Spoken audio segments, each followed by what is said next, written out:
حضرات، اللہ رب العالمین احکم الحاکمین کی حمد و ثنا کہ وہ تمام کائنات کا خالق و مالک اور رازق ہے، اور کروڑہا مرتبہ درود و سلام آقا نامدار حضور مدنی تاجدار شفیع روز شمار احمد مختار حبیب پروردگار جناب محمد مصطفیٰ صلی اللہ تعالی علیہ وآلہ وسلم کی بارگاہ کے اندر محبت و عقیدت کے ساتھ، ادب و احترام کے ساتھ، عاجزی انکساری کے ساتھ درود و سلام کے تحفے نذرانے پیش کرنے کے بعد خلاق کائنات وحدہ لا شریک کی مقدس اور عظیم بارگاہ کے اندر دعا ہے کہ خالق کائنات اپنے پیارے حبیب کریم صلی اللہ تعالی علیہ وآلہ وسلم کے صدقے ہم سب پر اپنا کرم فضل اور مہربانی فرمائے، تمام عالم اسلام اور بالخصوص ہمارے ملک پاکستان کو امن و سلامتی کا گہوارہ بنائے۔ عزیزان گرامی، دعا کے حوالے سے گزشتہ جمعۃ المبارک کو دعا کی اہمیت، ضرورت، شرائط اور اس کے آداب کے حوالے سے گفتگو آپ احباب نے سماعت کی، تو اسی سلسلے کو آگے بڑھاتے ہوئے آج بھی دعا کے حوالے سے ہی گفتگو ہے۔ اللہ رب العالمین احکم الحاکمین اپنے حبیب کریم صلی اللہ تعالی علیہ وآلہ وسلم کے صدقے ہم سب پر اپنا کرم فرمائے، اور نبی کریم صلی اللہ تعالی علیہ وآلہ وسلم کے صدقے اللہ رب العالمین ہم سب کی نیک دعاؤں کو اپنی بارگاہ میں شرف قبولیت عطا فرمائے۔ قرآن مقدس کی سورہ نمل 20ویں پارے کے اندر پہلے صفحے کے اندر آیا مبارکہ ہے جو آپ احباب کے سامنے دوران خطبہ تلاوت کی ہے۔ اللہ رب العالمین احکم الحاکمین نے فرمایا امن یجیب المضطر اذا دعاہ ویکشف السوء۔ خالق کائنات وحدہ لا شریک فرماتا ہے کہ کون ہے جو لاچار کی دعاؤں کو سننے والا ہے، لاچار کی بات کو سننے والا ہے جب اس کو پکارا جاتا ہے۔ وَيَكْشِفُ السُّوءَ، اور اللہ رب العالمین احکم الحاکمین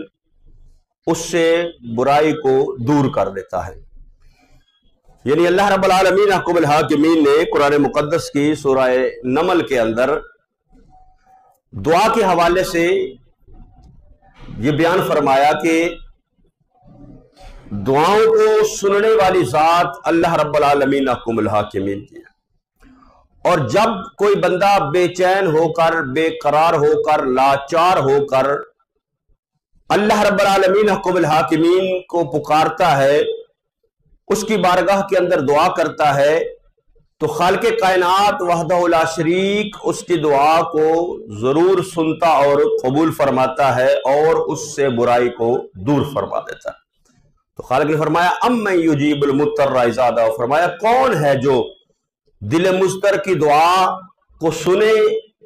جب اس کو پکارا جائے۔ یعنی رب العالمین احکم الحاکمین کی ذات گرامی ہے کہ جب بھی بندہ بے چین اور بے قرار ہوتا ہے تو جب رب کو پکارتا ہے تو اللہ رب العالمین احکم الحاکمین فرماتا ہے میرے بندے میں تیری دعاؤں کو سننے والا ہوں، اور اللہ رب العالمین احکم الحاکمین پھر اس بندے سے برائی کو دور فرما لیتا ہے۔ یہ دنیا، اس کے اندر رہنے والے اکثر لوگوں کی نظر جو ہے وہ ظاہر تک محدود ہے، وہ صرف اسباب کو دیکھتے ہیں کہ ظاہری طور پر کوئی کام ہے تو وہ ظاہری طور پر کس طریقے سے ہوگا، اس کو کرنے کا کیا انداز ہوگا، کس انداز سے کیا جائے گا تو وہ کام جو ہے وہ سر انجام پائے گا، اور اسباب پیدا کرنے والی اور ہر کام کو بنانے والی جو ذات ہے وہ اس رب العالمین احکم الحاکمین کی قدرت ان کے پیش نظر نہیں ہوتی۔ یعنی جن کا ایمان اور یقین